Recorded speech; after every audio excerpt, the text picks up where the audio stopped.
Hakim aussi, hein. Vous savez, un peu de silence, s'il vous plaît, par derrière, les enfants. Si on vous dit de rester, c'est pour pouvoir participer, c'est pas pour faire du chahut, hein. Donc, les enfants, vous vous asseyez si vous voulez bien. Asseyez-vous, les enfants. C'est vrai qu'il y a eu des temps d'épreuve, des temps de difficulté, hein, des frustrations, mais les résultats sont là, hein. Et c'est merveilleux de pouvoir présenter Eliakim. Vous savez ce que veut dire Eliakim? C'est celui que Dieu établit. Dieu établit. Et en réalité, établi, et d'une manière hébraïque, il y a toute une déclinaison. Établi en autorité, en puissance, en toutes sortes de choses. Hein, tout à l'heure, Sandy nous a parlé que Dieu veut que nous soyons puissants. Amen. Et c'est vrai que le peuple de Dieu se doit d'être puissant. Alors moi, ce que je souhaite, c'est que Eliakim soit puissant dans toutes les choses de Dieu. Amen. Mes amis, présenter un enfant à Dieu, c'est ce que Dieu demande. Le baptême des petits-enfants n'a jamais été enseigné par le Seigneur. Ça n'est pas un enseignement biblique. Au contraire, il y a la présentation. Amen. Présentation a un sens extraordinaire de découverte en réalité. Moi, je sais et je suis sûr que dans la salle d'accouchement, eh bien, qu'est-ce qui s'est passé quand Eliakim est venu au jour? Eh bien, la sage-femme ou le gynéco, qu'est-ce qu'il fait? Il prend l'enfant et il le présente.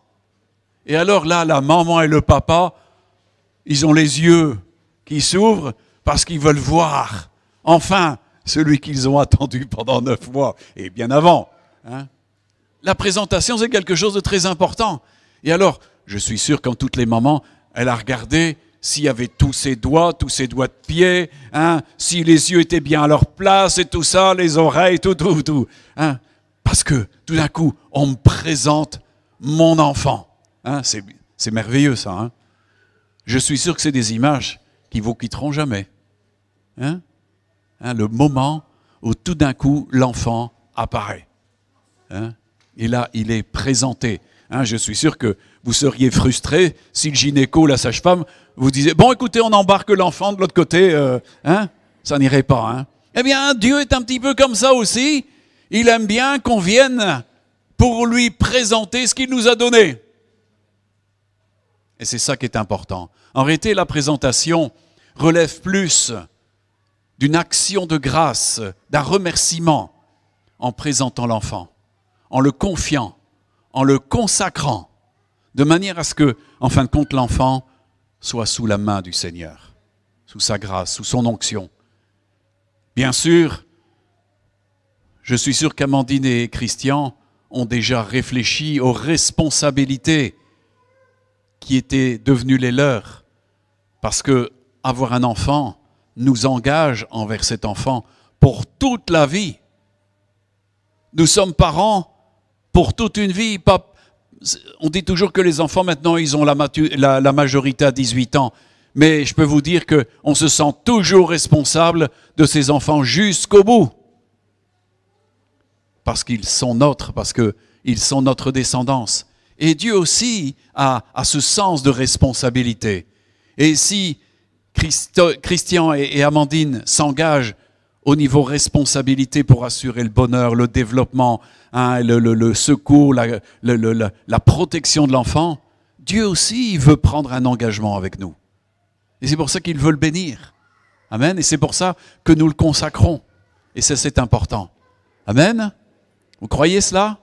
Vous savez, moi, je crois que Dieu se réjouit. Jésus a dit que chaque fois qu'on accepte un petit enfant, c'est lui qu'on accepte. Eh bien oui. Il y a une créature qui est fils de Dieu ou fille de Dieu qui est ajoutée. Amen. Alors, c'est quelque chose d'infiniment précieux. Alors, je vais vous demander de venir avec le petit, hein, et on va le mettre devant le Seigneur. Le présenter à Dieu. Ça s'appelle la présentation au Seigneur. Il n'y a pas de baptême pour les petits, ça ne sert à rien, c'est inutile, c'est une fausse doctrine.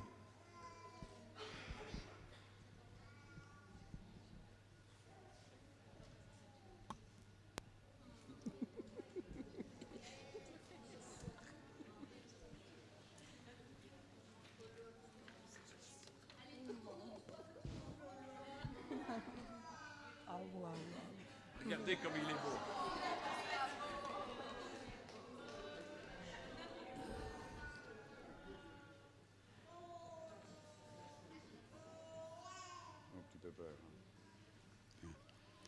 Seigneur mon Dieu, nous te remercions Seigneur et nous te rendons grâce pour Eliakim. Seigneur, son nom, le nom que les parents ont voulu donner, c'est Dieu qui établit. Et Seigneur, nous voulons que cet enfant soit à tout jamais établi dans ton amour, dans l'esprit, dans le royaume, dans ta présence, pour bénéficier, Père, de toute ta protection, de toute ta direction, de tous tes soins. Seigneur, tu as préparé une vie pour Eliakim. Tu as compté ses jours, tu as compté toutes choses et tu as préparé des solutions et des grâces particulières pour cet enfant. Une vocation. Seigneur, nous te prions vraiment pour que Eliakim soit béni de toi. Merci Seigneur. C'est une grande joie que de recevoir un petit enfant comme ça et de te le présenter à toi qui es Père de tous. Tu es Père de cet enfant. Seigneur, nous en tant que papa et maman, nous continuons le processus de la vie. Mais c'est toi qui as formé cet enfant. C'est toi qui l'as formé dans le ventre d'Amandine. Et Seigneur, c'est toi qui vas lui donner une destinée, une vocation et une éternité avec toi. Merci Père, étends ta main sur lui. Mets ton onction. Viens Saint-Esprit, touche Eliakim, touche-le et bénis-le. Père, merci pour ce cadeau merveilleux d'une vie nouvelle. Merci. Et je te prie de bénir Christian et Amandine afin qu'ils soient en tout temps des parents infiniment aimants et responsables, infiniment précautionneux, infiniment désireux de faire parvenir cet enfant à toute ta connaissance, à entrer dans la foi, dans l'esprit, être un enfant du royaume. Tu veux qu'il soit un prince dans ton royaume. Et Seigneur, nous te prions vraiment de remplir Christian et Amandine de ton onction, afin qu'en tout ils soient forts, pleins d'amour, pleins de prévenance. Seigneur, et que la destinée de cet enfant puisse s'accomplir selon tes desseins, selon ta volonté, Père. Nous te rendons grâce de tout, Père, et nous te bénissons, mon Dieu. Amen. Amen, amen.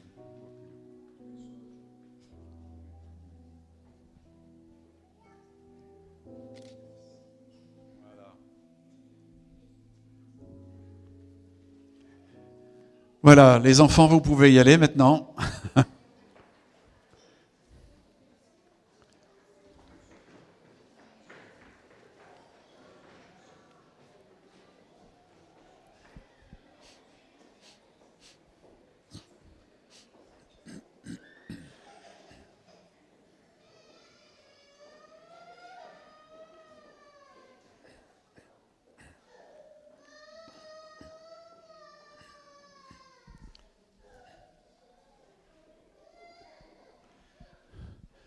Voilà, vous avez les salutations du pasteur Jean-Denis Inougou. J'étais la semaine passée tenir tout un séminaire de 3 jours là-bas à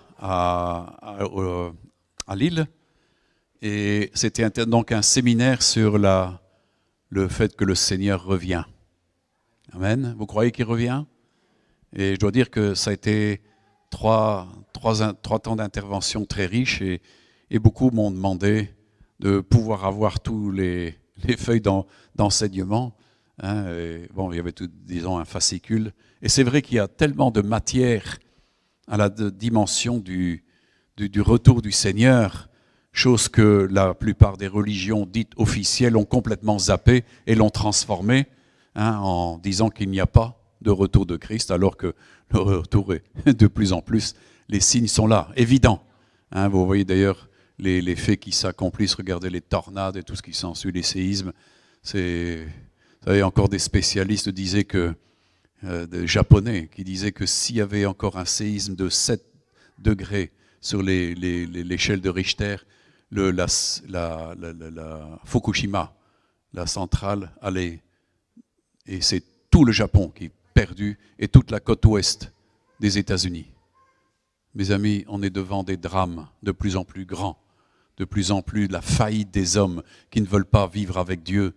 On est devant des choses qui s'accomplissent. l'homme veut se passer de Dieu, mais on voit combien les choses deviennent infiniment dramatiques. Et il est vrai que ce qu'a dit Sandy est très important. Moi, je crois que, et d'ailleurs tout ce qui a été donné prophétiquement, et il faut prendre garde à tout ce qui est dit prophétiquement, parce que tout s'accomplit. Quand l'Esprit de Dieu parle, ce n'est pas pour parler en l'air, mais c'est pour donner des avertissements, afin que, justement, le peuple se prépare. Amen. Et si nous devons être puissants, c'est pour, justement, combattre. Combattre qui? En politique? Dans des guerres? Rien du tout de tout ça. Paul le dit, nous n'avons pas à combattre contre la chair et le sang. Les gens perdent leur temps là-dedans. Mais au contraire, nous avons à combattre contre des principautés, des autorités, des esprits méchants dans les lieux célestes. Et il est important que nous combattions avec foi et détermination. Et en ne lui autorisant rien. Mes amis, on sait que Satan a été précipité sur la terre avec 1/3 des anges. C'est-à-dire que ce sont des milliards et des milliards d'êtres spirituels qui sont devenus des démons et dont nous voyons les activités. Alors, comprenez que notre foi, parce que c'est par la foi que nous pouvons combattre cela. Les armes du combat sont dans la foi, sont dans la connaissance de Dieu. Jude, nous allons prendre son épître, donc Jude dans le chapitre 1er, de toute façon il n'y en a qu'un, et on partira à partir du verset 17 à 25. Jude, eh bien c'est le frère de Jacques, et Jude et Jacques sont les frères de Jésus. Jésus est le fils aîné, en réalité, qui a été conçu par l'Esprit Saint dans le ventre de Marie. C'est pour ça qu'il dit que l'enfant Jésus vient d'une vierge, donc c'est la seule vierge qui a pu mettre au monde un enfant. Mais Marie ensuite a eu d'autres fils et filles. Il y a eu Jos, Jude, Simon, et donc Jude et Jacques. Et donc et des sœurs aussi. Donc les Écritures nous rappellent, nous apprennent toutes ces choses-là. Mais Jude et Jacques se sont convertis quand Jésus était ressuscité et qu'il est apparu à Jacques. Et donc Jude, dans son épître, dit, au verset 17, « Mais vous, bien-aimés, souvenez-vous des choses annoncées d'avance par les apôtres de notre Seigneur Jésus. Ils vous disaient qu'au dernier temps, il y aurait des moqueurs marchant selon leur convoitise impie. Ce sont ceux qui provoquent des divisions, hommes sensuels, femmes sensuelles, n'ayant pas l'esprit. Pour vous, bien-aimés, vous édifiant vous-même sur votre très sainte foi et priant par le Saint-Esprit, maintenez-vous dans l'amour de Dieu en attendant la miséricorde de notre Seigneur Jésus-Christ pour la vie éternelle. Reprenez les uns, ceux qui contestent, sauvez-en d'autres en les arrachant du feu, et pour d'autres encore, ayez une pitié mêlée de crainte, haïssant jusqu'à la tunique souillée par la chair. Or, à celui qui peut vous préserver de toute chute et vous faire paraître devant sa gloire, irrépréhensible et dans l'allégresse, à Dieu seul, notre Sauveur, par Jésus-Christ, notre Seigneur, soit gloire, majesté, force et puissance, dès avant tous les temps, et maintenant, et dans tous les siècles. Amen. Mes amis, Dieu veut il veut nous préserver de toute chute et nous faire paraître devant lui d'une manière irrépréhensible et dans l'allégresse. C'est le programme de Dieu, irrépréhensible et dans une grande joie. Et c'est vrai que plus nous avançons, plus nous voyons ces choses qui arrivent sur la terre, c'est vrai, à certains égards, nous sommes attristés. Mais en fin de compte, une grande joie anime nos cœurs parce que c'est ce que Jésus a dit. Quand vous verrez ces choses arriver, relevez vos têtes, car votre délivrance approche. L'heure du retour du Seigneur, le retour en gloire du Seigneur approche rapidement, très très rapidement, infiniment rapidement. Si Jésus a dit qu'il venait bientôt et que les apôtres attendaient dans leur génération la venue de Jésus, qu'en est-il de maintenant? Nous savons que les temps devaient s'écouler, c'est ce que Jésus a dit, il y a un temps pour toutes choses, mais le retour du Seigneur est là. Et alors, c'est pour ça que je reprends le verset 20e. « Pour vous, bien-aimés, vous édifiant vous-même sur votre très sainte foi et priant par le Saint-Esprit. » Waouh! Mes amis, ici, Jude nous dit que nous sommes édifiés, c'est-à-dire que nous sommes bâtis, nous sommes construits, nous sommes enseignés par rapport à notre très sainte foi. Mes amis, de quelle origine est-elle la foi? Vous savez, Jésus a dit une chose, quand le Fils de l'homme reviendra sur la terre, quelle foi, quel genre de foi trouvera-t-il? En réalité, il y a des foi qui ne sont pas, comme il est dit ici, saintes. Ici, il est parlé d'une foi très sainte. Très sainte. Pourquoi est-elle très sainte? Eh bien, tout simplement parce qu'elle vient de Dieu. Les hommes ont constitué des credos, ils ont constitué des doctrines.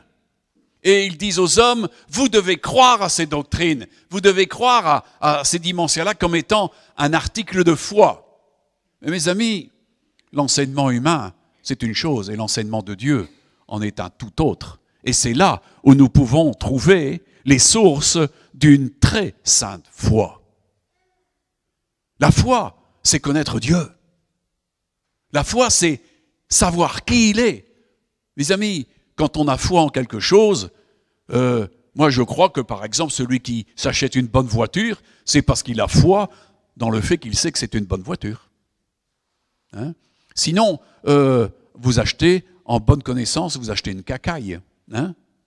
Vous savez, il y a des choses que vous n'achèterez pas parce que c'est pas rassurant d'acheter ça. Vous n'avez pas foi dans ces choses. Mais la foi, mes amis, parle en réalité de quelque chose que l'on conçoit comme étant de haut niveau de qualité. On n'a pas foi dans ce qui est médiocre. On n'a pas foi dans ce qui n'a pas de valeur.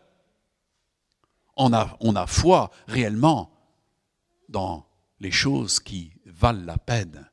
Et mes amis, il est important d'avoir une foi qui s'établit sur la connaissance de Dieu afin justement de ne pas être perturbé ensuite et de se retrouver, en fin de compte, vidé de tout. La parole de Dieu nous dit que c'est ce qui est né de Dieu, donc ce qui est institué par Dieu, ce qui est produit par Dieu, qui triomphe de l'adversité du monde. Et il dit, c'est notre foi qui triomphe du monde. C'est notre foi dans la chose que Dieu a suscitée. Et mes amis, c'est justement la dimension de la foi. Et ça, c'est hyper important. Amen. Et donc, Jude ici parle, vous édifiant. Donc, nous sommes appelés à nous édifier. Édifier. La parole de Dieu nous dit, Éphésiens, et c'est Paul qui le dit dans Éphésiens 4, les ministères, donc les 5 ministères différents, sont donnés pour l'édification et le perfectionnement des saints jusqu'à ce que tous parviennent à l'unité de la foi et de la connaissance du Fils de Dieu. Parce que toute la connaissance de Dieu passe par la connaissance de Christ. Tu connais Christ, tu connais Dieu. Il est l'image du Père. L'enseignement du Fils est l'enseignement du Père.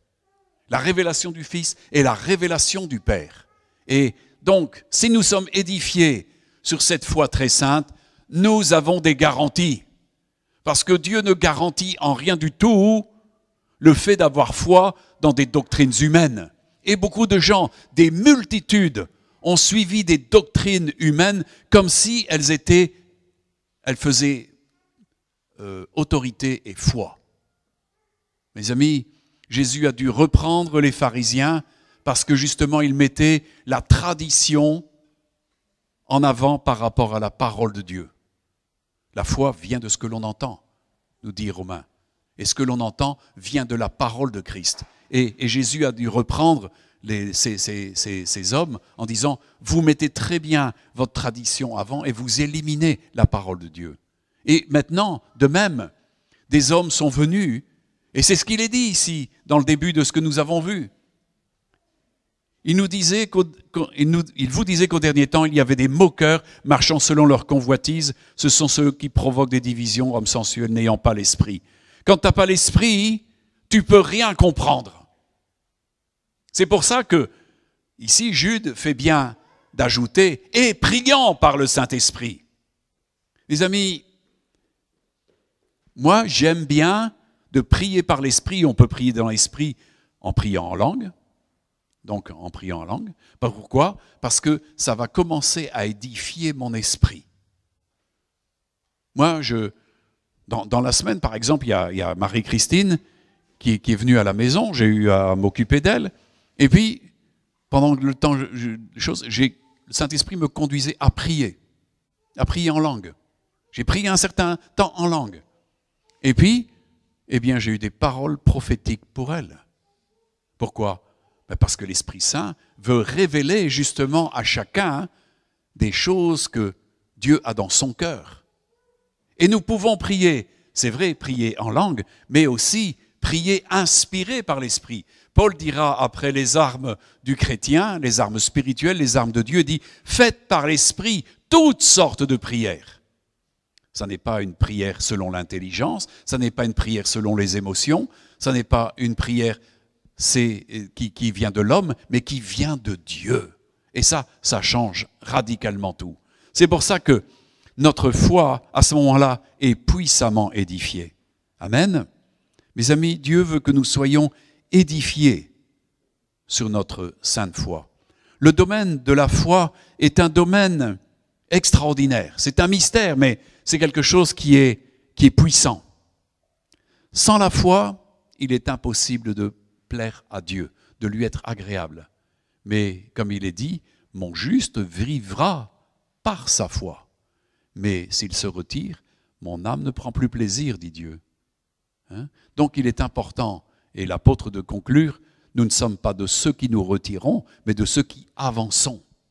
Mes amis, est-ce que nous comprenons que, en réalité, la foi nous est donnée pour, en fin de compte, réaliser tout notre parcours terrestre et pour être des vainqueurs? C'est pour ça que je disais tout à l'heure que j'aimais bien ce que Sandy a annoncé. Dieu veut que nous soyons puissants. Mais comment être puissant sans la foi? Il n'y a rien du tout. Il n'y a pas de puissance sans la foi. Tous ceux qui ont fait des grandes choses avec Dieu étaient puissants.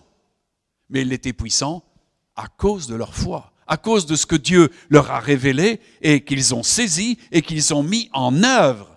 Parce que la foi sans les œuvres, ça ne vaut rien du tout. Quand Dieu a parlé à Abraham, qui est le père de ceux qui seraient justifiés par la foi, il nous a dit que Dieu a parlé à Abraham et il lui a dit « Tu auras un enfant, tu auras des générations et elle remplira le pays et elle touchera les nations. » Et il lui dit « Et je vais te donner un pays en héritage à toi et à ta descendance. » Et il nous a dit que Abraham, à 80 ans, est parti avec sa femme déjà avancée en âge, stérile, dans l'espoir d'avoir ce que Dieu lui avait promis. Et il a reçu. Il a reçu. Il a reçu tout en héritage. Et mes amis, il en est toujours de même. Quand Dieu nous promet des choses, moi je sais que le Seigneur, quand je l'ai rencontré, m'a promis des choses et il m'a donné une direction de vie et j'ai eu foi en cela. Et j'ai vu des réussites avec ça. Mes amis, la foi nous fait réussir. La foi nous permet de vaincre au travers de l'adversité. La foi nous est donnée pour contrer, en fin de compte, des puissances qui détruisent. Mes amis, je me souviens de ce pasteur africain qui avait eu pas mal de résurrections et lui a demandé « Pourquoi est-ce que vous avez des résurrections ?» Il dit « C'est très simple. Je demande au Seigneur si cette personne, c'est sa volonté qu'elle soit morte. Si ce n'est pas sa volonté, mais c'est là où la relation, comme on vient de le voir, avec l'Esprit Saint, te permet d'entendre que Dieu te dit « Non, ce n'est pas ma volonté » ou « Oui, c'est ma volonté ». On sait que si c'est la volonté de Dieu qu'une personne meure, c'est terminé. Vous pouvez prier pendant des semaines, des mois, des années, vous ne verrez jamais rien du tout. Mais si ce n'est pas la volonté de Dieu, et c'est ce que disait ce pasteur, il dit « Moi, je chasse l'esprit de mort qui est là, donc je viens en confrontation, je lui interdis de rester là, et je commande à l'esprit de ce mort de revenir dans son corps. Parce que l'esprit est parti simplement dans le séjour des morts, et il suffit de lui permettre de réintégrer son corps et de reprendre vie. Plein de gens ont fait des expériences d'une vie après la mort, pas vrai? On en lit tout plein. Et actuellement, On trouve énormément de témoignages de gens qui ont vécu cette mort. Et vous savez ce que le Seigneur, chaque fois, leur donne comme témoignage? Va dire que je reviens bientôt. Va dire que je reviens bientôt. Chaque fois, le Seigneur interpelle, va dire à tous mes enfants que je reviens bientôt. C'est le message. C'est le message. C'est vous dire que ça devient de plus en plus fort. Vous savez, vous avez entendu ce témoignage déjà de cette femme qui était dans sa voiture et qui en fin de compte a pris un autostoppeur en Amérique. Et cet homme a commencé à lui dire que les trompettes allaient sonner. Et il s'est retourné, qu'est-ce que ça veut dire? Les trompettes vont sonner. Les trompettes vont sonner. Et après un moment, elle s'est retournée, il n'était plus là. Du coup, elle était étonnée de voir un visiteur tout d'un coup qui disparaît. Et elle voit deux motards sur le bord de la route et elle s'arrête et dit, écoutez monsieur, il y a quelque chose qui est arrivé. Et elle dit, ah bon? Et elle voyait bien qu'ils étaient un petit peu déjà travaillés, ces hommes. Et elle a dit, écoutez, j'ai pris un passager à bord. Et puis, il m'a dit plusieurs fois que les trompettes étaient prêtes à emboucher pour sonner. Et puis, il est parti. Et alors, les motards de la police ont dit, écoutez, madame, vous êtes la 6e personne qui nous dit ça sur cette route aujourd'hui. Tout partout, Dieu envoie ses anges pour préparer ses enfants. Et c'est une question de foi. Les amis, tous ceux qui n'ont pas foi dans la venue du Seigneur ne vivront pas la présence du Seigneur. Vous savez, comme je l'expliquais là-bas à la trompette, l'Église catholique emploie une double herméneutique pour expliquer qu'en fin de compte, Jésus ne reviendra pas. Qu'il est assis à la droite du Père et que c'est là que commence le règne du millénium. Et qu'en réalité, pour l'instant, nous sommes en train de régner sur la terre et qu'il n'y a pas de retour. Mais ce n'est pas du tout ce que les Écritures nous enseignent. En plus, ça zappe complètement tout l'héritage d'Israël et le retour d'Israël. Savez-vous que Dieu s'occupe énormément d'Israël? C'est vrai que les nations sont en train de s'occuper d'Israël, mais dans le mauvais sens. L'antisémitisme, l'antisionisme. Regardez Randers qui encense maintenant Mahmoud Abbas qui a du sang sur les mains et qui lui dit que c'est un bon médiateur pour les Palestiniens alors que les Palestiniens, il y a 16 phalanges différentes et ne reconnaissent pas Mahmoud Abbas. C'est du temps perdu, c'est de l'argent perdu, ça ne sert à rien, il n'y aura jamais de paix. Il n'y aura jamais de paix car Dieu va rassembler les nations pour entrer en jugement contre eux, contre tous ceux qui se partagent l'héritage. L'héritage d'Israël, de la terre d'Israël, appartient à Israël. En éternité, perpétuellement, Dieu l'a dit. Et ça, mes amis, ça s'exécutera, que l'on le veuille ou non. On a beau se révolter, tout ce qui s'ensuit, et maltraiter les Juifs, eh bien, ils reviendront et ils habiteront leur pays. Et Jérusalem sera toujours la ville du grand roi, celle où le Seigneur revient bientôt. Amen. C'est pour ça que il est important, justement, d'avoir la foi, une véritable foi, la véritable foi qui est liée à la connaissance de Dieu. Dans le début du chapitre de Jude, si on prend les 4 premiers versets, il dit « Jude, serviteur de Jésus-Christ et frère de Jacques, à ceux qui ont été appelés et qui sont aimés en Dieu le Père et gardés pour Jésus-Christ. » Donc ils sont gardés pour Jésus-Christ. Nous sommes son héritage, nous sommes son peuple, nous sommes le troupeau de son héritage. Amen. Que la miséricorde, la paix et la charité vous soient multipliées. Bien-aimés, comme je désirais vivement vous écrire au sujet de notre salut commun, je me suis senti obligé de le faire afin de vous exhorter à combattre pour la foi qui a été transmise au sein une fois pour toutes.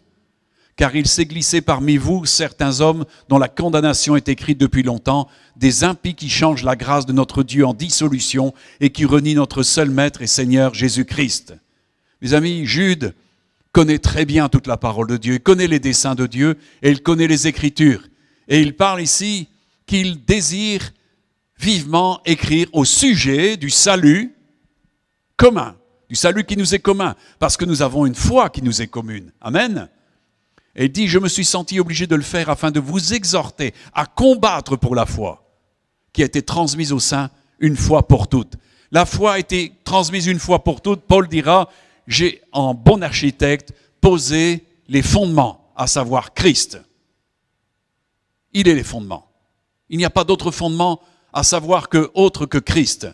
Et Paul dira, prenez garde à la manière dont vous allez bâtir sur cette dimension de foi, donc de fondement de foi, de fondement de connaissance de Dieu. C'est ça que ça veut dire. Et il faut combattre pour cela. Il faut combattre. Pourquoi? Eh bien, mes amis, c'est le point de combat qui est le plus fort pour Satan. C'est vrai qu'il s'en prend à la santé. C'est vrai qu'il s'en prend à la santé physique, morale et tout ce que vous pouvez imaginer. Mais le véritable combat de l'ennemi, c'est que vous ne croyez en rien aux choses que Dieu a dites. Il veut éteindre complètement toute la connaissance de Dieu, mais lui, il développe sa fausse connaissance. Toutes sortes d'hérésies, toutes sortes de mensonges. Et c'est pour ça que l'apôtre ici, dans ce cas-ci, dit car il s'est glissé parmi vous certains hommes dont la condamnation est écrite depuis longtemps, des impies qui changent la grâce de notre Dieu en dissolution et qui renient notre seul Maître et Seigneur Jésus-Christ. Mes amis, il nous est dit que beaucoup abandonneront la foi pour des doctrines de démons. Qu'est-ce que c'est qu'une doctrine de démons? Eh bien, ça rejoint ici ce que Jude dit. Ce sont ceux qui changent la grâce de notre Dieu en dissolution. Nous sommes sauvés, comment? Par les œuvres? Ah non, personne ne sera jamais sauvé par les œuvres de la loi. Et pourtant, les religions chrétiennes officielles annoncent ça. Mais nul ne sera jamais sauvé par la loi, par les œuvres de la loi. Nous sommes sauvés par la grâce, par le moyen de la foi. La foi nous permet d'avoir justement cette dimension de justice que Dieu a donnée à Abraham. Il nous est dit que Abraham crut à Dieu, malgré tout, il espéra contre toute espérance, il crut à Dieu, et cela lui fut imputé en justice. Et nous suivons le même processus, nous croyons dans l'œuvre de Christ, qui a porté nos péchés, qui a été maudit pour nous. Et si tu crois que Dieu a pardonné tes péchés parce qu'il est venu payer, et si tu crois que Dieu l'a ressuscité des morts, tu es non seulement sauvé, mais tu es aussi justifié. Dieu t'impute la justice de Christ. Amen. Mes amis, qu'est-ce que ça veut dire des hommes impies qui changent la grâce de notre Seigneur? Eh bien, vous avez appris depuis longtemps combien des églises se sont détournées de cela pour annoncer le purgatoire. C'est un déni. C'est un déni de la grâce. Mes amis, si vous pouvez être sauvés par le purgatoire et les indulgences, Christ est mort en vain. Il ne fallait pas qu'il meure. Ça ne servait à rien. Si tu penses que tu peux être sauvé par tes bonnes œuvres, tu fais un gros pied de nez à Dieu en disant « Pourquoi est-ce que tu as fait mourir ton fils puisque je fais des bonnes œuvres et tu vas m'accueillir ?» Ça ne sert à rien. C'est vraiment pervertir la grâce. C'est dissoudre la grâce. Il n'y a plus de contexte de grâce. Vous savez, quand on voit que des gens pensent que si on va dire des messes pour des morts, eh bien, Dieu va leur être agréable, il va les sauver. Mais mes amis, qui a sauvé? Est-ce que ce sont des messes qui sauvent? Est-ce que ce sont des églises qui sauvent? Est-ce que c'est des fausses doctrines qui sauvent? Non, c'est Christ qui sauve. Il est le sauveur du monde.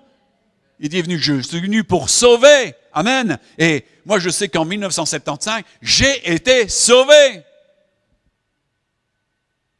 Et depuis lors, je me tiens dans ce salut. Mes amis, il faut faire très attention. Vous savez, parce qu'il y a des moyens, il y a actuellement une séduction énorme. Vous savez, déjà, Benoît XVI était allé en Angleterre afin de canoniser un archevêque qui s'appelait Paul Newman, qui venait de l'église anglicane, qui avait rallié le catholicisme dans l'espoir ensuite de rallier tous les anglicans à Rome. Et mes amis, c'est une séduction énorme pour pouvoir récupérer, en fin de compte, beaucoup de protestants. Vous Savez-vous que beaucoup de protestants actuellement vont vers Rome parce qu'ils sont attirés par le faste et tout ce qui s'ensuit, les honneurs et tout ce qui s'ensuit. Mais mes amis, nous renions. Si vous faites ça, vous reniez, en fin de compte, le salut par la grâce. Parce que le catholicisme n'y croit pas du tout. C'est renier ce que le Fils de Dieu a fait. Comprenez ça? C'est très important. Et il y a toutes sortes de moyens de séduction. Moi, je vois que dernièrement, on a fait lire à des gens pendant 6 jours et 6 nuits la Bible, ici sur la Grand Place. À quel effet? Qu'est-ce qu'il y a comme suite? Rien du tout. C'est juste une manœuvre parce que, tout doucement, on veut attirer. C'est une manœuvre de séduction et de récupération. Et c'est ce qui est annoncé, qu'il y aurait un grand mouvement de séduction afin que ceux qui avaient la foi, les élus, la quittent. Tout partout, ça se fait. Tout partout, ça se fait. C'est pour ça qu'il nous faut être très vigilants sur la foi. Parce que si nous perdons ça, mes amis, que vous reste-t-il? Mes amis, en dehors de la grâce, il n'y a rien. Il n'y a rien. Vous avez accès auprès du Père par la grâce que le Fils de Dieu vous a donnée, par un chemin qu'il a ouvert par son sang. Amen. Et d'ailleurs, le sang de Christ, c'est le sang de l'alliance. Mes amis, si vous pouvez être sauvés et avoir la grâce par autre chose que par son sang, eh bien, ce qu'il a fait ne servait strictement à rien.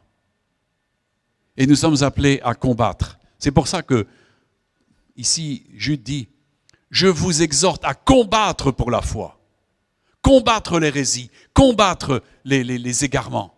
Mes amis, je crois que si les réformateurs qui ont conduit en fin de compte à la réforme, et il y en a eu toute une multitude au XVIe siècle, eh bien ils reviendraient, ils seraient étonnés de voir combien maintenant, par le désir d'être pacifique, d'être en bonne entente avec les autres, on peut renier complètement le Seigneur simplement pour avoir l'air d'être camarade avec les autres. Amis, mes amis, notre amitié ne peut jamais dépendre, ne peut jamais être au prix de la vérité qui vient de Dieu, de la foi qui nous vient de Dieu.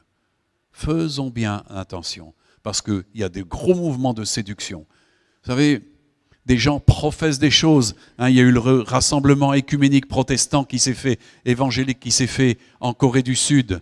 Mais là-dedans, il y a des gens qui prônent le mariage homosexuel. Et ce sont des chefs.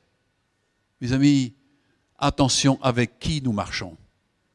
Ne nous laissons pas séduire pour des impressions, parce que nous pouvons être vidés de tout.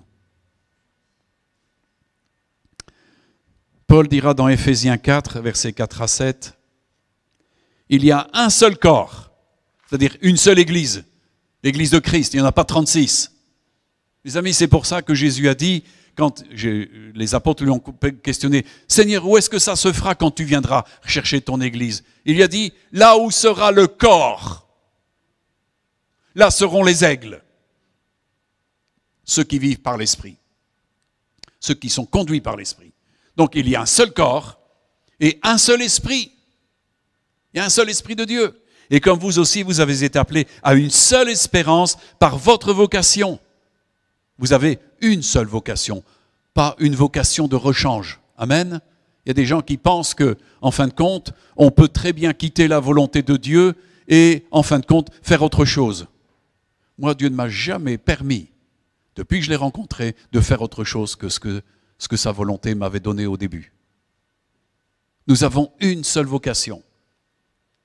Amen. Amen. Et il faut y répondre. Une seule espérance, celle du Christ. Il y a un seul Seigneur, une seule foi, un seul baptême. Un seul Dieu et Père de tous, qui est au-dessus de tous et parmi tous et en tous. Mais à chacun de nous, la grâce a été donnée selon la mesure du don de Christ. Amen. Il y a une seule foi. Donc, il n'y en a pas 36.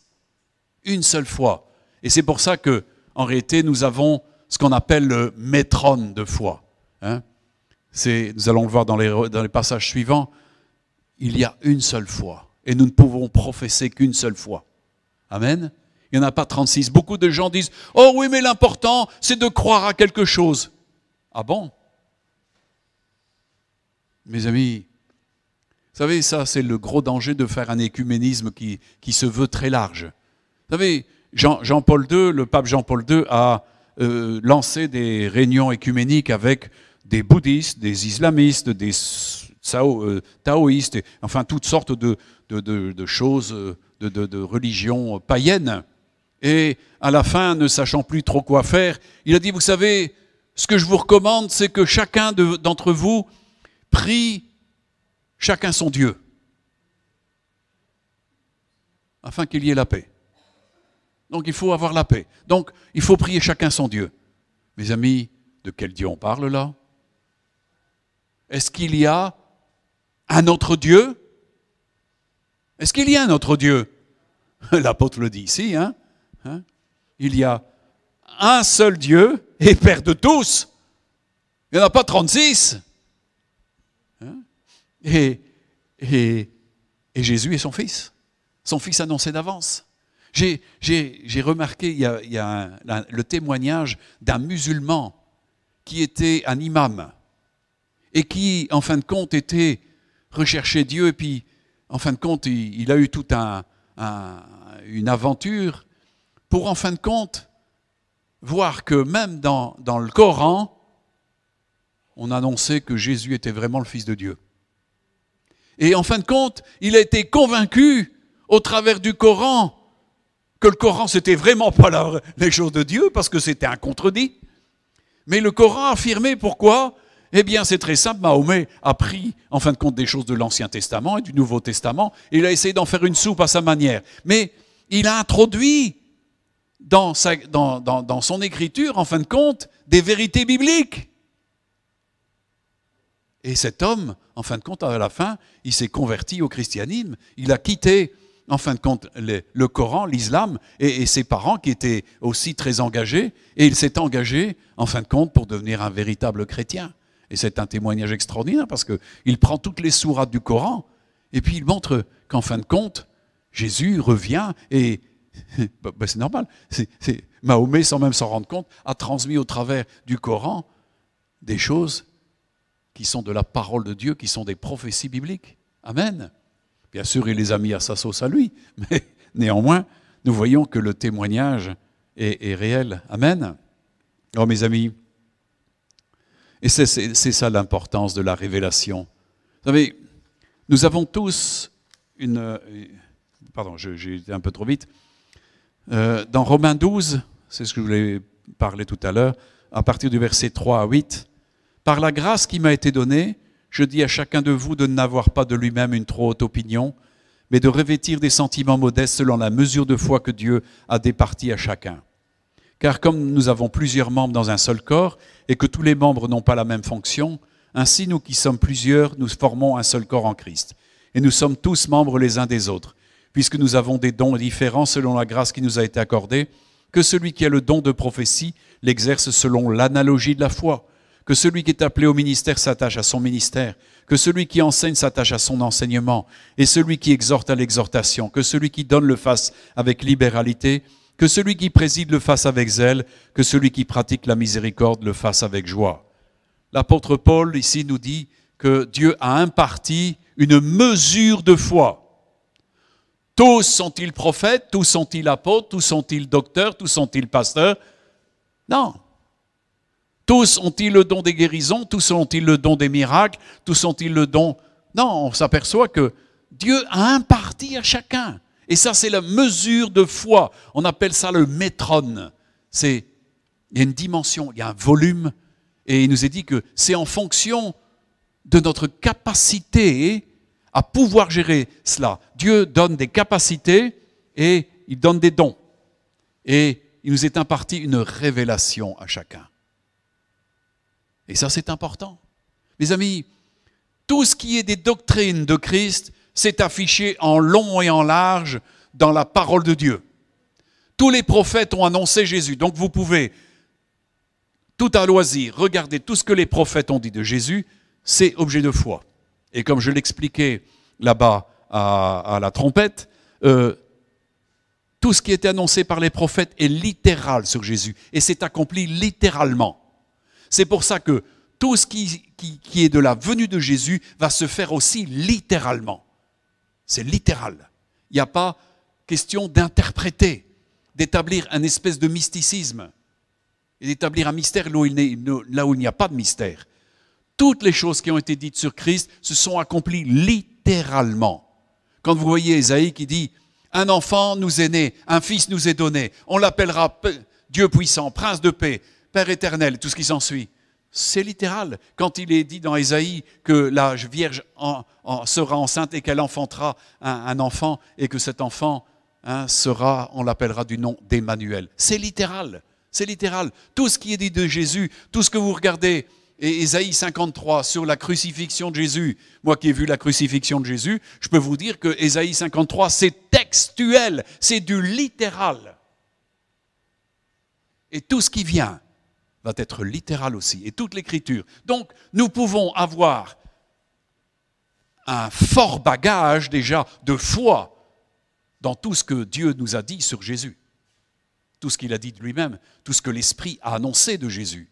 Mais en plus, étant enfants de Dieu par Christ, nous avons aussi part à une révélation qui nous est personnelle, et qui va nous permettre, en fin de compte, d'accomplir une œuvre qui nous est spécifique. Amen. C'est l'œuvre de votre foi. Et c'est ce que dit la parole. Dieu va accomplir au travers de vous l'œuvre de votre foi, c'est-à-dire l'œuvre à laquelle Dieu vous destinait de toute éternité. Amen. Et ça, c'est important. Cette révélation est très importante. Moi, quand j'étais petit, j'attendais que Dieu me dise, voilà, je voulais servir Dieu, mais le monde religieux ne m'attirait en rien du tout. Je trouvais ça très austère, très méchant. J'avais vu la méchanceté religieuse et l'erreur religieuse, les mensonges et les contrefaçons, et je n'en voulais pas. Mais quand Dieu s'est révélé, il m'a révélé aussi ma vocation, mes œuvres, tout ce que Dieu m'attribuait pour pouvoir fonctionner. Paul le dit, quand il plut à celui qui m'avait mis à part dès le ventre de ma mère, pour le ministère, eh bien, je suis entré dans cette révélation et je l'ai accomplie. Qu'est-ce que Dieu dit à Jérémie? Il dit, ne dis pas que je suis un enfant, je t'ai établi avant que tu naisses, avant que tu ne sois formé dans le ventre de ta mère. Je t'avais déjà établi prophète des nations. Ah! Un enfant à qui Dieu dit ça. Déjà, il le connaît. Déjà, Dieu connaît Eliakim. C'est ça que c'est merveilleux. Il connaît ce qu'il a préparé. Dieu sait, Dieu connaît. Et c'est pour ça qu'il nous révèle notre destinée. Il nous révèle les œuvres. Mais, mes amis, nous revenons à ce que dit Jude tout à l'heure. Édifiez en vous édifiant sur votre très sainte foi et priant par l'Esprit Saint. Parce que plus vous allez prier par l'Esprit Saint, plus vous allez comprendre votre vocation. Tu ne pries pas par l'Esprit Saint? Tu ne fais pas toutes sortes de prières par l'Esprit Saint? Tu n'auras jamais de révélation parce que la révélation de Dieu vient par l'Esprit Saint. Moi, j'aime entendre l'Esprit Saint. Vous savez, dans les débuts, quand on est néophyte, on vient souvent avec un grand listing de prières au Seigneur. Et alors, je m'enfermais dans un endroit où je risquais pas d'être dérangé. Et puis, je commençais à bombarder, parce que c'est à peu près le mot, je commençais à bombarder Dieu de toutes mes prières. Et le Seigneur m'a dit par prophétie, il dit, mon enfant, quand tu t'adresses à moi, laisse-moi le temps de te parler. Laisse-moi le temps de te parler. Je ne l'écoutais pas. Je lui donnais toute ma liste de commissions, mais je ne l'écoutais pas. Mes amis, il faut passer du temps à écouter Dieu. Et même, je peux vous dire que moi j'aime bien mes frères africains et j'ai déjà été prêché dans différentes assemblées. Et il y a beaucoup de zèle. Il y a énormément de zèle, d'enthousiasme et tout ce qui s'ensuit. Alors, quand on m'a demandé de prier pour les malades. Et vous savez, à ce moment-là, il y a tout le groupe de la chorale et des musiciens qui montent à l'assaut. Et ça fait un potin énorme au point que tu n'entends même plus comment tu pries. Moi, j'ai dû, ici j'ai pas eu le temps parce que ce n'était que du dimanche après, c'est pas ça, j'en ai eu jusque 2 heures dimanche passé à prier pour les gens. Mais j'ai dû une fois lors d'une assemblée comme ça, aussi des frères africains, j'ai dit écoutez, il y avait plusieurs soirées, et alors une soirée, mais ils m'ont cassé la baraque, mais alors, je vous dis pas, mais un potin que, j'ai dit écoutez, non, s'il vous plaît, demain, quand on va prier, je demande juste quelqu'un au synthé. Vous savez, le prophète, quand il était venu, il a dit, il n'y a personne ici, il n'y a pas un musicien qui peut venir avec une harpe. Et puis simplement, un petit peu, s'amener la présence de Dieu. Et on comprend, on prie par l'Esprit Saint. Et j'ai besoin de m'entendre parce que j'ai besoin de sentir que l'Esprit Saint est dans ma prière. Parce que je peux insister, je peux être de tout cœur avec l'Esprit Saint. Je fais cœur avec l'Esprit Saint. Je fais un même esprit avec l'Esprit Saint. Et j'ai besoin de ça. Quand je ne peux pas prier d'une manière artificielle, d'une manière intellectuelle, ça n'a aucun sens. On est confronté à prier d'une manière vraiment spirituelle. Et j'ai besoin d'entendre l'Esprit Saint dans ma prière. Parce qu'elle peut devenir, à ce moment-là, si j'écoute l'Esprit Saint, elle peut devenir prophétique. Et ça change tout. Alors, je vous dis, j'aime bien mes frères africains. Et bon, je crois qu'il y a beaucoup d'enthousiasme. Mais il y a une éducation. Comme moi, j'ai dû apprendre à être éduqué par Dieu. Parce que sinon, on ne lui laisse pas l'occasion de nous parler. Paul parle de savoir faire silence devant la face de Dieu. D'entrer dans une méditation, dans une réflexion qui est ointe, où Dieu peut apporter son conseil. On peut prier en langue un certain temps, on peut émettre un problème, par exemple. Voilà, il y a mon problème, et comme le dit la parole de Dieu, on ne sait pas toujours ce qu'il convient de demander ou comment le demander. Mais on peut afficher la chose à Dieu en lui disant voilà. Et puis ensuite, voilà Seigneur, moi je te prie maintenant en langue pour cette chose-là. Et vous commencez à prier en langue. Eh bien vous allez voir qu'à la fin du temps, vous allez commencer à avoir d'autres pensées qui vous viennent par rapport au problème que vous avez exposé. Et Dieu est en train de vous donner des solutions. Dieu est un Dieu de solutions. Moi, j'ai été confronté dans mon travail à des choses que je ne savais pas faire. Et je me souviens d'un de mes clients qui me dit, écoutez monsieur, vous sauriez faire un escalier? J'avais déjà fait des escaliers en colimaçon, mais je n'avais jamais fait des escaliers en quartier tournant. Ça demande énormément de métier. On n'est pas escaliéteur comme ça du jour au lendemain. Or moi, c'était vraiment ça, ma position. Et le Saint-Esprit me dit, tu vas le faire. Alors je dis au cet homme, je vais le faire. Alors il dit, vous voulez calculer le devis? Et alors je calcule le devis, et puis je viens avec le devis, et quand je lui donne le devis, il n'était pas très élevé, c'était tout à fait honnête. Et alors le client commence à rigoler. Il dit, vous êtes sûr que vous pouvez le faire? Ben, je dis oui. En réalité, moi je comptais sur Dieu, parce que je ne savais pas du tout comment j'allais faire. Et il me dit, vous savez, il y a 2 escaliéteurs qui sont venus et qui m'ont dit, c'est impossible à faire. Je dis, si, je vais le faire. Qu'est-ce que j'ai fait? Ben, j'ai couru auprès de celui qui pouvait me révéler. Et alors, point après point, je disais, Seigneur, qu'est-ce que je fais maintenant? Puis il me montrait ça, puis ainsi de suite. Et au bout, le client, quand il a vu, dit, monsieur, vous pouvez prendre des photos de ça parce que c'est une véritable chose de sculpture, d'architecture. C'est une œuvre extraordinaire.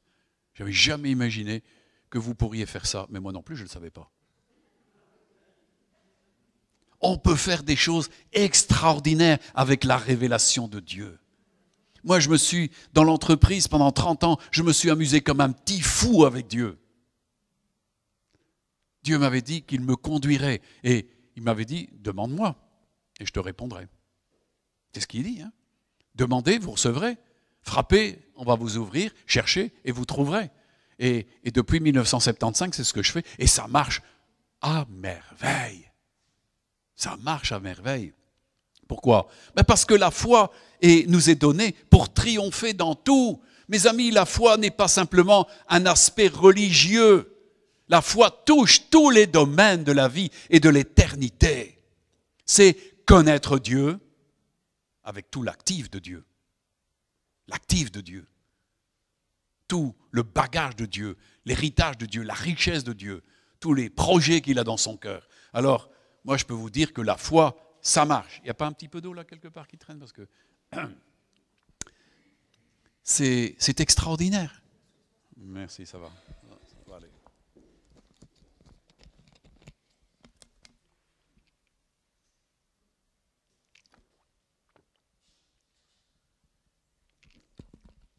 C'est pour ça que Paul nous dit de revêtir des sentiments modestes, c'est-à-dire Dieu aime bien l'humilité. Et automatiquement, Dieu va nous donner une mesure de foi. Dieu nous a imparti ou départi, c'est comme vous voulez, une mesure de foi pour vos besoins. Amen. Mais si vous ne dépendez pas de Dieu, vous dépendez des autres et de votre propre capacité. Et on voit que des hommes et des femmes ont développé des capacités énormes parce qu'ils ont appris à dépendre de Dieu et de ce processus de foi qui est imparti. Amen. Ça, c'est important. Alors, mes amis, il n'y a qu'un seul qui puisse nous attribuer ça. C'est pour ça que Hébreux 12 nous dit, dans le 2e verset, « Nous avons les yeux fixés sur Jésus qui est l'auteur de la foi et qui la mène à la perfection. » Amen. Il mène notre foi à la perfection. C'est Dieu qui la suscite. Il la suscite par sa parole, mais par ses révélations. Si Jésus est devenu mon berger, et c'est ça qui est important. Voyez-vous, Amandine et Christian ont commencé à entendre la voix du bon berger. Mais il est important maintenant qu'ils puissent transmettre à Eliakim le fait qu'il a un berger. Et qu'il faudra le plus rapidement possible que l'enfant entende la voix du berger. Jésus dit, moi le bon berger, j'appelle mes brebis par leur nom. Je marche devant elles, je leur parle et elles me suivent. Et elles ne suivront plus jamais quelqu'un d'autre. Je les fais sortir de la bergerie, je les amène vers des pâturages, des eaux paisibles et tout ce qui s'ensuit. Elles rentrent et elles sortent avec moi. Il y a toute une activité qui se déroule parce que nous avons Jésus pour berger. Ah mes amis, quelle assurance, quelle confiance. Moi, autant auparavant, j'étais hésitant, mais quand j'ai rencontré mon Seigneur en 1975, il est devenu le berger de mon âme. Et mes amis, il n'y a plus aucune situation qui me fait peur, parce qu'il est avec moi. Il est avec moi. Et il est important que Christian et Amandine préparent l'enfant à avoir une conscience de plus en plus vive, parce que la conscience est un des aspects, on va dire c'est le tribunal de Dieu dans nos cœurs, dans nos esprits. La conscience est une part de l'esprit de l'homme. Et il est important que justement cet enfant puisse grandir avec une dimension de plus en plus de conscience. Qu'est-ce que vous voyez? Le monde s'éloigne de plus en plus de Dieu, n'est-ce pas? On rejette de plus en plus. Et vous voyez de plus en plus que la conscience des gens est souillée, elle ne réagit plus. Et c'est comme ça que vous avez de plus en plus de meurtres, de difficultés. Le gangstérisme monte partout, la violence monte partout. C'est normal, la conscience est complètement détruite. Et ça, c'est important. Si l'enfant est enseigné dans la justice, il va être conduit à justement avoir une conscience vive qui va lui permettre de séparer ce qui est bien de ce qui est mal. De ce fait-là, Jésus va devenir son conducteur. Mais si c'est les esprits de ce monde qui conduisent l'enfant et qui conduisent les parents, il est destiné à la destruction. Mes amis, regardez autour de vous. Tous les gens qui n'ont pas Dieu s'en vont où, croyez-vous? Ils vont à la destruction, irrévocablement. Ils s'en vont à la perdition éternelle. Et il nous est important, mes amis, d'apprendre nos enfants justement dans toute la justice de Dieu. Amen. C'est pour ça que l'auteur de l'Épître aux Hébreux nous dit il faut avoir les yeux fixés sur Jésus, le cœur fixé sur Jésus. se saisir de Jésus. Si Dieu habite en nous, et il est dit que Jésus habite dans nos cœurs par la foi. Amen. Dieu habite, Jésus habite, son esprit habite en nous par la foi. Si nous avons la foi, Dieu habite en nous. Sinon, il ne demeure pas en nous. Mais s'il demeure en nous, waouh, c'est extraordinaire. Toutes choses deviennent possibles. Amen. Et nous avons une qualité de révélation extraordinaire.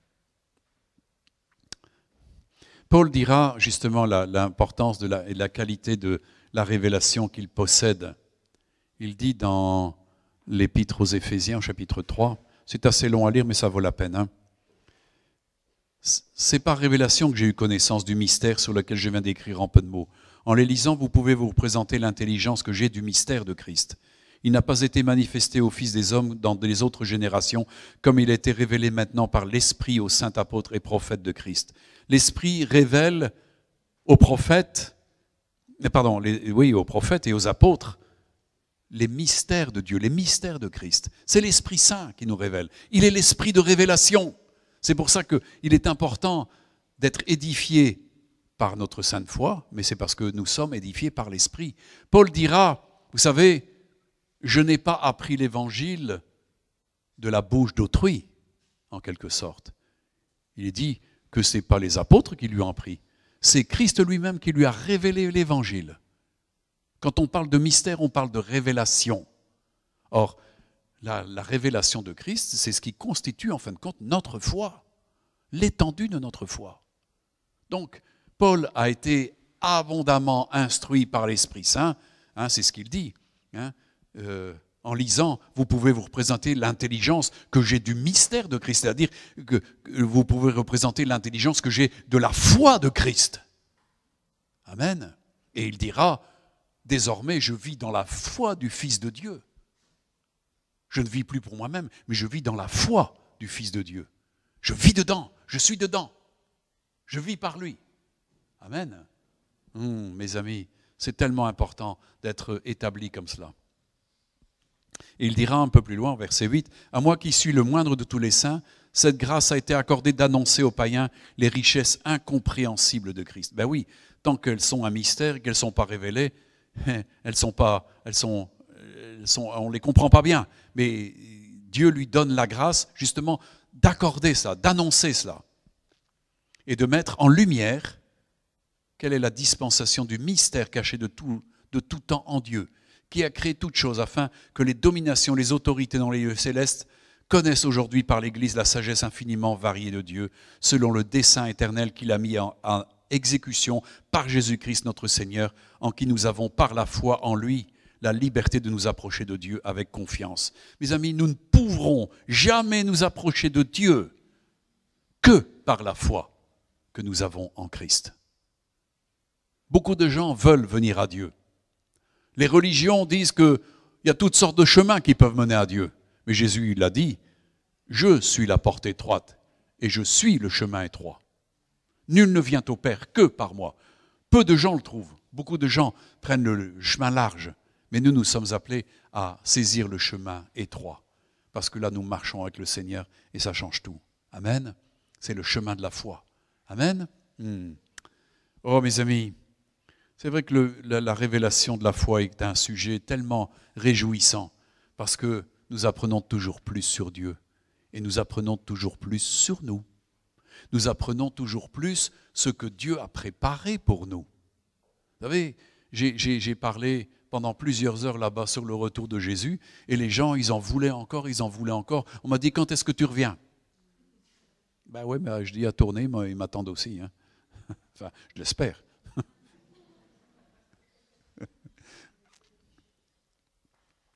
Paul dira encore, il prie le Père afin, dit-il, qu'il vous donne selon la richesse de sa gloire d'être puissamment fortifié par son esprit dans l'homme intérieur, c'est-à-dire dans l'homme spirituel, en sorte que Christ habite dans vos cœurs par la foi, afin qu'étant enraciné, fondé dans l'amour, vous puissiez comprendre avec tous les saints quelle est la largeur, la longueur, la profondeur et la hauteur, et connaître l'amour de Christ qui surpasse toute connaissance, en sorte que vous soyez remplis jusqu'à toute la plénitude de Dieu. Vous voulez être remplis jusqu'à toute la plénitude de Dieu? C'est par Christ que vous pouvez l'être. Et il nous faut. Beaucoup de gens ne connaissent rien de Christ. Beaucoup de gens, oui, le petit Jésus. Ah oui, le petit Jésus. Bientôt ici, on va faire des crèches et les gens verront un petit Jésus. Et il y aura des couques de Noël où on mettra un petit Jésus dessus. Hein?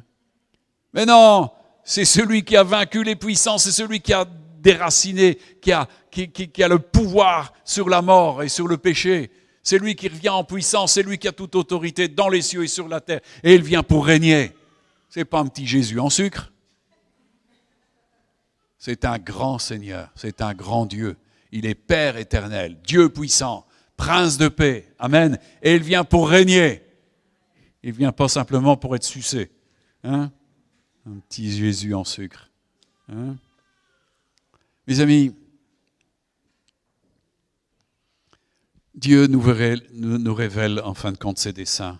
Et Paul dira dans 1 Corinthiens 2, or,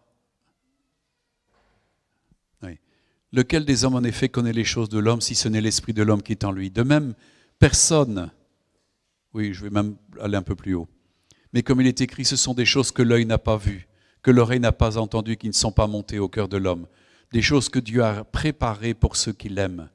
Dieu nous les a révélées par l'Esprit. Ça constitue cette dimension de foi qui vous est communiquée. Amen. Dieu nous les a révélées par l'Esprit, car l'Esprit sonde tout, même les profondeurs de Dieu.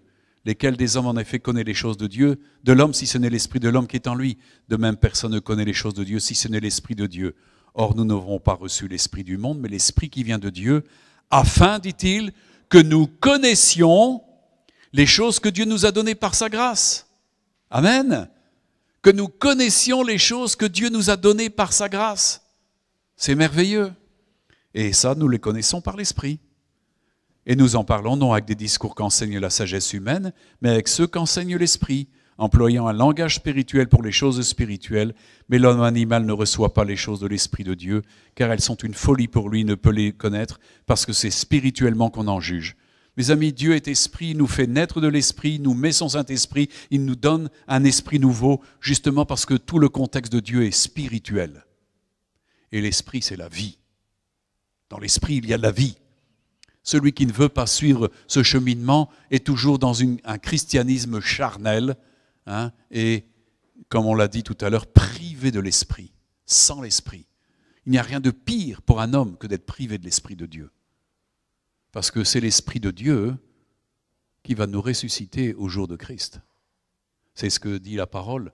Vous avez reçu l'Esprit Saint comme sceau de la rédemption. Hein? Paul dira, n'attristez pas l'Esprit de Dieu pour lequel vous avez été scellés pour le jour de la rédemption. Il y a des gens qui ont perdu l'Esprit Saint. Et au jour de la rédemption, il reste là. C'est pour ça que Jésus a dit, de 2 personnes dans un lit, une prise, laissée. Une autre laissée. De deux personnes dans un champ, une prise et l'autre est laissée. Ça va être un tri extraordinaire. Je répète ce que Billy Graham a dit à un de ses amis. Il a dit, tu sais, j'ai prêché l'évangile partout, dans toutes les nations, à des grandes foules, mais devant tous les gens qui se sont soi-disant avancés et donné leur cœur au Seigneur, il dit vraisemblablement 5% seulement seront prises par le Seigneur. Pourquoi? Parce que leur vie n'est pas transformée, parce qu'ils n'ont pas établi une relation avec le berger. Ils n'ont pas de relation avec leur berger, ils n'entendent rien de Dieu. Mes amis, un peuple qui n'a pas la connaissance de son Seigneur est un peuple égaré d'office. Amen. Et ce n'est pas une institution religieuse avec des goupillons qui vont vous ouvrir le ciel. Hein. Non. Ce n'est pas une étiquette qui vous donne le salut. C'est Christ. Et il nous faut rester dans ce salut, travailler à ce salut, travailler à la sanctification, travailler à notre relation pour connaître toujours plus, entrer toujours plus dans la compréhension de la foi. Il faut que nous arrivions à la plénitude de la foi. Amen. C'est connaître Dieu de mieux en mieux. Amen. Mes amis, quelle merveilleuse recherche. Mes amis, pourquoi ne serions pas nous de ceux qui cherchons Dieu parce que justement nous allons passer l'éternité avec lui? Beaucoup de gens ne veulent rien connaître Dieu, mais ils espèrent bien que Dieu leur fera une petite fleur à la dernière minute en disant « ben oui, ça fait rien, je te prends avec ». Non, Dieu vient chercher des gens qui l'aiment, qui l'attendent, qui ont foi en lui, qui cherchent à vivre avec lui, qui veulent être conduits par l'Esprit Saint. Tu ne veux pas être conduit par l'Esprit Saint, tu restes là. Ceux qui n'ont pas reçu l'Esprit n'appartiennent pas à Dieu, dit la parole de Dieu. Mes amis, c'est pour ça qu'il nous faut veiller sur la façon dont nous croyons et sur ce que nous professons. Je voudrais quand même terminer avec quelque chose pour mettre en garde, parce qu'il y a des choses qui détruisent la foi. Paul dira à Timothée, dans 1 Timothée chapitre 1, versets 5 et 6, « Le but du commandement, c'est la charité venant d'un cœur pur, d'une bonne conscience et d'une foi sincère. Quelques-uns, s'étant détournés de ces choses, se sont égarés dans de vains discours. » Qu'est-ce qu'il dit? Donc, une charité venant d'un cœur pur, donc de l'amour venant d'un cœur pur, une bonne conscience et une foi sincère. La bonne conscience, mes amis, est très important pour le niveau de foi. Quelques-uns, dit-il, s'étant détournés de ces choses, se sont égarés dans de vains discours. Et beaucoup, dans le monde chrétien, on a beaucoup de discours, mais en fin de compte, peu d'efficacité pour beaucoup. Paul dira encore à Timothée, dans le chapitre 1er, versets 18 et 19, le commandement de nouveau, donc c'est un commandement que Paul adresse ici à Timothée, que je t'adresse Timothée, mon enfant, selon les prophéties faites précédemment à ton sujet, c'est que d'après elles, tu combattes le bon combat, en gardant la foi et une bonne conscience. Cette conscience, quelques-uns l'ont perdue et ils ont fait naufrage par rapport à la foi. Ce qui détruit la foi, c'est une conscience qui est encombrée de péché. C'est normal. Le péché crée un mur de séparation d'avec Dieu. Mes amis, il y a des gens qui pensent qu'ils peuvent, comme ça, quitter des assemblées parce qu'ils ont des différends avec des personnes et ne veulent pas se mettre en ordre avec des personnes. Et ils pensent que leur foi est toujours existante. C'est juste un reliquat de foi. Ils ne peuvent plus se présenter devant Dieu parce qu'il n'y a pas de remise en ordre. Mes amis, si nous avons un différend avec quelqu'un, il est impératif de se remettre dans un bon compagnonnage avec cette personne, de restaurer les liens d'affection, parce que nous faisons partie d'un même corps. Dans le ciel, il n'y aura pas tout d'un coup des factions où les gens ont quitté certaines assemblées parce qu'ils ne s'entendaient pas avec quelqu'un et que dans le ciel, on leur préparera un lieu particulier. Ça n'existe pas. Ça n'existe pas. C'est pour ça qu'il est important, si nous avons quelque chose contre quelqu'un, il faut nous mettre en ordre. Sinon, tu ne fais plus partie du corps. Et c'est très important, mes amis. C'est très important. Et il faut faire très attention aussi à ne pas se faire pomper. Vous savez, il nous est dit que Saül a été rejeté par Dieu. Pas vrai?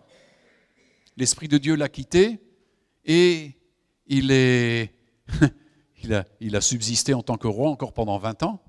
Et il nous est dit qu'à un moment donné, Saül a été rencontré par un groupe des fils des prophètes.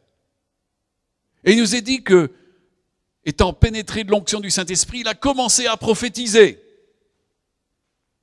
Parce que pour un temps, il renouait avec une onction qu'il connaissait, mais qui était disparue. Il se tenait sous l'onction, mais il nous est dit qu'après, il s'est mis tout nu. Mes amis, nous pouvons être pompés par des gens qui n'ont plus d'onction. Et beaucoup, dans le monde spirituel, dans le monde des églises, il y a des gens qui visent les chrétiens qui ont une onction de manière à pouvoir encore bénéficier d'une présence de Dieu, parce qu'eux ont perdu cette présence de Dieu, parce qu'ils ne sont pas en ordre avec Dieu et avec des frères et des sœurs. Il nous faut garder toujours une conscience pure. Paul dira, Dieu que je sers, Jésus que je sers avec une conscience pure.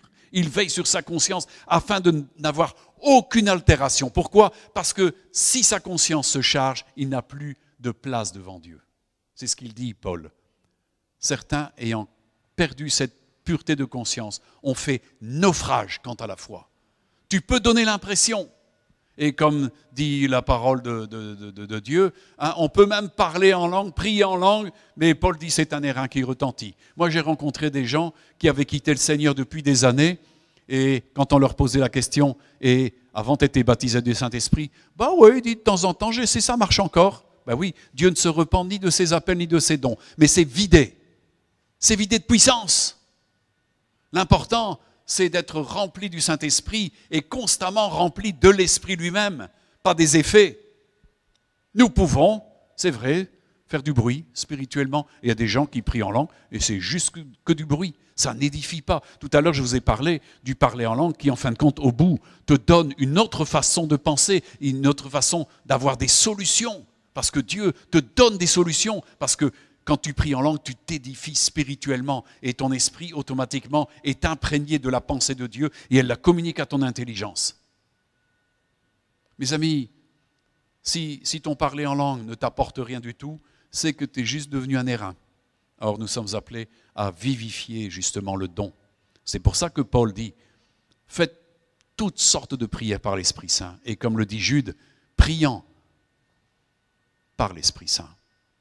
Nous prions par l'Esprit Saint. Tout ce que nous avons à faire est en réalité doit être sous-tendu de l'Esprit de Dieu. Amen. Amen.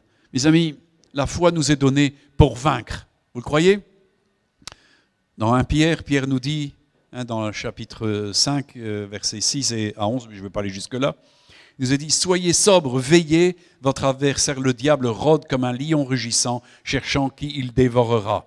Résistez-lui avec une foi ferme, sachant que les mêmes souffrances sont imposées à vos frères dans le monde. » Les amis, quand il s'agit des trucs de l'ennemi, il faut savoir dire « Non, non, non !» Sur tous les plans. Non, c'est non. Aussitôt que vous voyez quelque chose de l'ennemi, que ce soit de la maladie, de la souffrance, c'est non, tu n'as pas le droit. Maintenant, il faut se tenir en Christ. Parce que s'il a des raisons d'avoir des droits sur vous, il ne va pas les louper. Vous savez, quand Jésus a dit à Pierre et aux autres, vous savez, Satan vous a réclamé et il veut vous cribler, c'est parce qu'il avait des bonnes raisons de le faire. Mais quand on le lui retire, quand on ne lui donne aucune occasion, si nous marchons dans la justice, dans la vérité, si nous avons l'amour du Seigneur, si nous avons l'amour du prochain, mes amis, il dit que nous marchons mutuellement dans la lumière. Et automatiquement, la parole de Dieu nous dit que l'ennemi ne peut pas nous toucher. Il va essayer, mais tu peux lui dire non. L'ennemi provoque des choses. Moi, il m'en a provoqué plein. Plus d'une fois, il a voulu me tuer et me mettre dans la difficulté. Mais on a le droit de dire non, tu ne passes plus. C'est ça le combat spirituel. C'est ça le combat de la foi. Il dit de lui résister avec une foi ferme et il s'enfuira. Il ne sait pas résister quand il voit quelqu'un de déterminé, quelqu'un qui connaît ses positions en Christ. Oh mes amis, il sait qu'il a perdu d'avance parce que Christ l'a déjà dépouillé d'autorité. Donc il ne peut pas faire usage d'une autorité qu'il sait être périmé, être dans l'incapacité d'agir sur une personne qui, lui, connaît son autorité. Et on rejoint ici ce qu'a dit Sandy tout à l'heure dans sa présentation. Dieu veut que tu sois puissant et il nous a fermis. Amen. De manière à dire à l'ennemi, non, tu ne passes pas.